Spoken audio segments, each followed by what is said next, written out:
So I'm talking to Elijah DeJesus and King Hollis about their new movie called Pearl.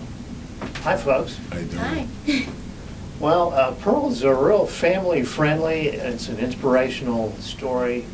King, how did you become involved with the project and what attracted your attention to it? I've been doing a lot of work with Chickasaw Nation for the last now 7 years, and one of my partners in crime, David Rinke, he's the director of Chickasaw Multimedia, and he and the governor had talked about doing some cultural based films that kind of enhance the cultural perspective of the tribe. So what part about the story really caught you? What appealed to you most about it? There's something magical about childhood and special about a girl, children dreaming. And she had enough power in her spirit to not only dream but to go after it. And it impressed me. Here she is, a young girl, a Native American in the 1920s, who says, I'm going to learn to fly and I'm going to be a barnstormer. And I was like, okay, I got to know more about that. Mm-hmm. So Elijah, were you excited about playing this lead role? This is like your first lead in a feature film, right? Yes, it is my first film, and I was totally excited. Just only because it was my first big job, and also because of the character I got to play. And I actually relate to Pearl so much because she went to fulfill her dream in flying, and I was fulfilling my dream of being an actress. So getting to do both was really exciting for me. Right. So what was the casting process like when you decided to try out for the role? I had I got a normal audition from my agency, and I was sent out to the building to go meet Chris Freihoffer, who was the casting director. And when I first got there was a lot of girls that looked just like me, so I didn't think I had a chance, but I figured, just do my best, they'll get to see what I'm about, and hopefully they like me. So I went in there, and Chris Freihoffer was such a great guy, and he was really interested in me, and that left me with really high hopes. And originally I only went after the younger Pearl.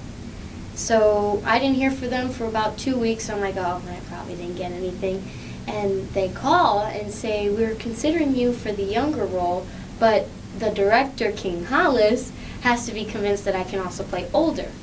So I flew out here to Texas to come meet King, and I was intimidated at first. He was laying back in his computer chair with his shades on, his braids, but once he started talking, I felt more comfortable around him because he seemed like a great guy. And he told me that I was already booked for younger, and I had to convince him to play older. So I stood up from my chair and I wiped my tears off because I was so ecstatic that I got a role in a movie, and I said, bring it. And he said right then and there he knew that I was the right girl for Pearl. Great. Yeah, because during the course of the thing, your character goes from being a kid to being a young adult. And so how difficult was it to work that transition and make it believable? Well, I'm very blessed to say that I didn't really find it difficult at all. I loved doing acting, and it was more of a fun thing to do than more of a job. And it wasn't really that hard. I was raised with a lot of older people in my family, and I'm the youngest out of all my cousins. And I think I was just raised in that mature nature or area, and I think that helped me a lot with playing the older role. Right. So do you have any siblings? I do not. I'm an only child. Right. So this whole infighting between the two sisters, you had to come up with that on your own. Well, I just looked at it as one of my cousins. She's like my sister, and we used to spend all the time, every day together when we were younger. So I just looked at it as if we were arguing or something. Right. So what's harder, from what you can tell from making this movie, would it be harder to fly an airplane or to play the violin, do you think? Ooh, I'd say it would be harder to play the violin. I played percussion, and I cannot get the whole scales or anything. And with violins, you have like a certain way of playing with your left hand, and I'm not that strong with my left hand. So I actually think flying a plane would be easier. I learned how to drive a car on set faster than anything else, so I think flying a plane would actually have been easier. I learned how to drive a Model T in 2 hours. Yeah, we saw you behind the wheel of that thing, and I was pretty impressed. Obviously, you were the one pulling the steering and the clutch on that. So. I think it was easier since I never really learned how to drive before, so I didn't have the confusion between modern-day cars and the older cars, so I think that's why it was easier for me to pick up. We talked about the Chickasaw Nation being some of the background for the story. What level of participation did they have in the production itself? Well, the Chickasaw Nation funded the film, and they were, they were instrumental part, of course. They not only put up the money, but they gave all support in any and every way you can imagine throughout the process. Governor Anna Tubby was a friend of Pearl's. She meant a lot to him, and so this was a personal film for him because it was his personal tribute to her. And so she was one of their, she is one of their heroes, and she's one of the brightest stories in the history of the nation. So and this film meant a lot to the tribe. The senior writer was Donna Carlton, and there was Margaret Reynolds and Tom Bailey were the three writers. And Donna and Margaret did a lot of research, as well as Tom. But the thing is, the multimedia department that the producer David Rinke runs actually interviewed Pearl, the real Pearl, before she passed. And they did pieces on her, so they knew her. And they have, one of the things we took, we actually watched tape about her, telling her life story, talking about what happened.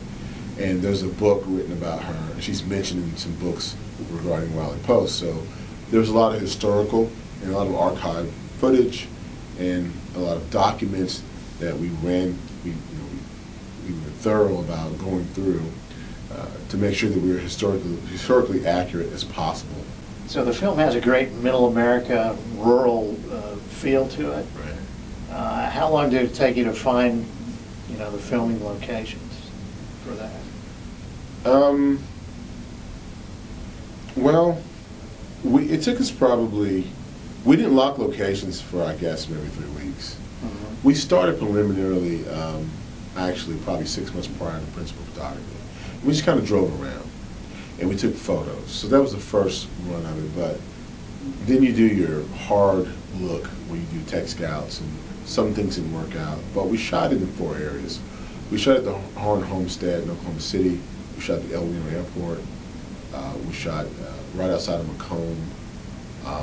And we shot in Guthrie. And Guthrie was great because Guthrie looks like a 1920s town. And they helped us lay dirt on the ground, and it was very authentic. Nice. Yeah, it does look authentic. So tell us about the period aircraft. Were they hard to get involved in the production? We went to a barnstorming show in Kansas City. And we decided that when we called them and said, hey, we're doing this project.